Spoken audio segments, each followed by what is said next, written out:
Welcome back to Full Send Romans. We are now in week number 3. So far, we've talked about that free gift of salvation, that God is in control of our salvation. Last week, we talked about the peace that we have knowing that God is in control of our eternity and our right here, right now. Thinking back about that gift, I once heard it explained that if somebody walked up to you and gave you $1 million, what would you do? Would you turn around and slap them in the face and ridicule them and put them down? No, when somebody gives us a great gift, we would give them a hug, give them a handshake, say thank you, possibly even give them a gift back in return. And so this week, we are going to look at what our lives should be like, knowing that God is in control. And I want us to think about some words that start with the letter P. Last week, we heard one of those words. Our life has peace because God is in control. The first one I want us to think about tonight is that our life and our relationship with Christ is personal. It's personal.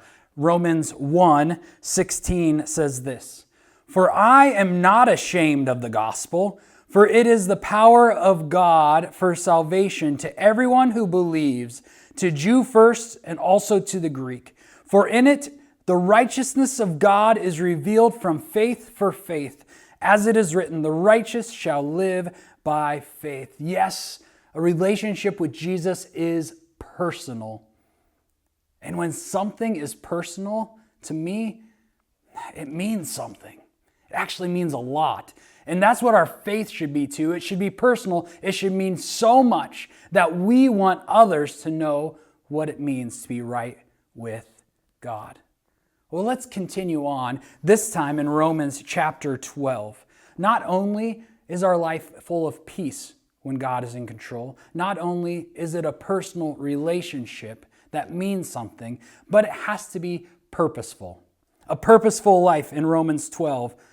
"I appeal to you, therefore, brothers, by the mercies of God, to present your bodies as living sacrifice, holy and acceptable to God, which is your spiritual worship. Do not conform to the world, but be transformed by the renewal of your mind, that by testing you may discern what is the will of God, what is good and acceptable and perfect." You know, when someone offered a sacrifice in the Old Testament, they had to purposefully do that. It didn't just happen. It was a purposeful sacrifice. And that is our invitation as well, to live a life that is purposefully sacrificed to God. You know, sacrifice says, I surrender. I surrender. I give you control, God. No longer am I in control. It's a purposeful decision to give your life to God and allow Him to lead. Well, as we continue through this chapter, the next few verses tell us that to live a life that is full send life, 100% committed to Christ, we need a posse. We cannot do this alone. We need a posse. It says that each person has been given different gifts, and we should each use our gifts for the glory of God. That is a life that is committed to Jesus Christ 100%. See, at Full Send, that is our goal and our hope, is to help each person live a life that is 100% committed to Jesus Christ without the fear of failure or the worry of what might happen. And we know that that is really hard to do alone. And so we want you to team up with someone else that can equip you, encourage you, empower you, and you can do the same for them. Get your posse and live a life committed to Jesus Christ. Going on in the chapter 12, we see that a life lived for Jesus is passionate.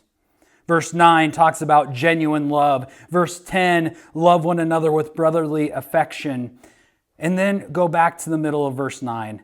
Abhor, hate what is evil. That is a passionate feeling towards evil. But then it says to hold fast, to hold firm to what is good. This is a passionate move as well, to hold on to what is good. Then it says to outdo one another with honor. We want to lift each other up. We want to be passionate about lifting each other up, not tearing each other down. And then it says to be fervent in the Spirit. Serve the Lord. The word fervent there in Greek actually means boiling. Boiling hot. So what Paul is saying here is be boiling hot in the Spirit and serve the Lord. I don't know about you, but that sounds like passion to me. A life lived for Jesus is passionate. Then as you continue on in this passage, we hear and we see that we need to be patient in tribulation. A life lived for Jesus is patient when things don't always go our way. When things are against us, when people make fun of us, when we have tribulation, we are to be patient, not taking vengeance into our own hands, allowing God to work His vengeance in His time, but patiently live fully for Him. And the last thing that we see in chapter 12 is that we are to be constant in prayer. A life lived for Jesus is prayerful, is seeking Him day after day, night after night, in communication, not just talking, but listening to what He has in store for us.